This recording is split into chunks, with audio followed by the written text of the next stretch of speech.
Hello everyone, good morning. कैसे हो आप लोग? उम्मीद करता हूँ आप लोग ठीक होंगे डेली की तरह। आज फिर से हम आपको एक केक दिखाएंगे। ब्लॉग में एंड तक जुड़े हुए रहे। केक देख के आप कमेंट में बता सकते हैं केक आपको कैसा लगा, केक कैसा नहीं लगा। देख सकते हैं अच्छे से फिनिशिंग बिल्कुल ही। अगर आप लोग को सीखना भी हो तो आप लोग कमेंट में कीजिएगा। हम आपको कुछ दिन में ऑनलाइन भी क्लास हम देने वाले हैं।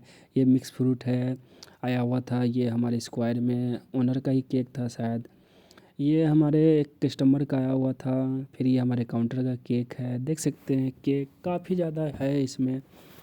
आप बताइए केक आपको कैसा लगा। अगर केक अच्छा लगे तो लाइक शेयर सपोर्ट कीजिएगा। देख सकते हैं केक कार वाला थीम केक है। ये हमारे ओनर ने लिए थे। फिर उसके बाद में फिर हमारे ओनर का बेटा का बर्थडे आया हुआ था, फिर हमने ये बनाया। होप अगर वीडियो अच्छा लगे तो लाइक शेयर सपोर्ट कीजिएगा। धन्यवाद। फिर मिलते हैं। Okay bye.